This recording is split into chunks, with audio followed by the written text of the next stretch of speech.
আসসালামু আলাইকুম ভিউয়ার্স, আশা করি সকলে ভালো আছেন। তাসফিয়া কনস্ট্রাকশনের আরও নতুন একটি ভিডিওতে আপনাদেরকে স্বাগতম। আমার কাছে অনেকে জিজ্ঞেস করছেন যে ভাই, একটি ফ্লোর ঢালাই করলে কত টাকা খরচ হয় এবং ফ্লোর ঢালাই ছাদ করার আগে করব নাকি পরে। তো এই দুইটা বিষয় নিয়ে আজকের এই ভিডিওতে শর্টকাট আলোচনা করব। ভিডিওটি একটু স্কিপ না করে সম্পূর্ণ দেখার অনুরোধ রইল।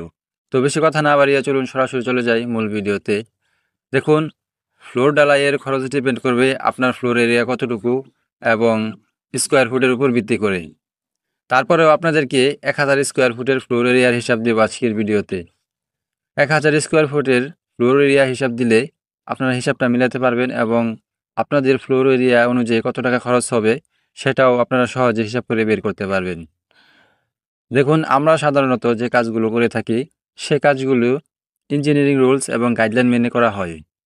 সাধারণত 2 তলা এবং 3 তলা ফাউন্ডেশনের ক্ষেত্রে ইঞ্জিনিয়ারিং রুলস এবং গাইডলাইন মেনে কাজ করলে ফ্লোরের মধ্যে সাধারণত 10 মিলি রড 1 ফুট পর পর দূরত্ব দিয়ে ঢালাই দেওয়া হয় এবং ঢালাইয়ের থিকনেস হয় সর্বনিম্ন 3 ইঞ্চি। তো সেই অনুযায়ী 1000 স্কোয়ার ফুটের ফ্লোরের মধ্যে রড লাগবে হচ্ছে 400 কেজি।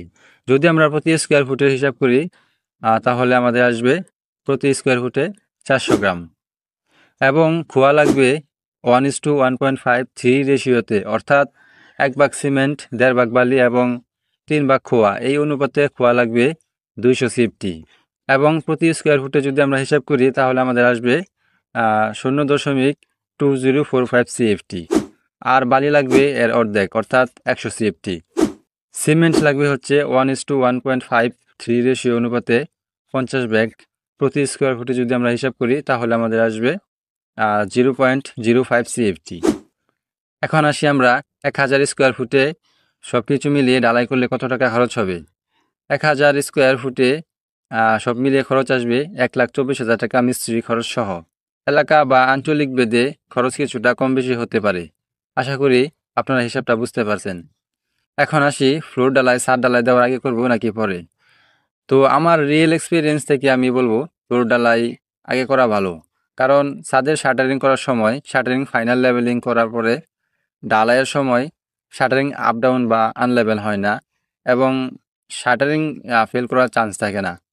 অন্যথায় ফ্লোর ঢালাই করলে শাটারিং ফেল হওয়ার চান্স থাকে এবং ছাদের তলার লেভেলিং ঠিক থাকে না। তো ভিউয়ার্স, আজকের এই ভিডিও এই পর্যন্তই। যদি ভিডিওটি ভালো লেগে থাকে অবশ্যই চ্যানেলটি সাবস্ক্রাইব করে লাইক কমেন্ট শেয়ার করে দেবেন। আর পরবর্তী কিসের উপর ভিডিও চান অবশ্যই কমেন্ট করে জানাবেন। তো সবাই ভালো থাকবেন, সুস্থ থাকবেন। দেখা হবে অন্য কোনো ভিডিওতে। আল্লাহ হাফেজ।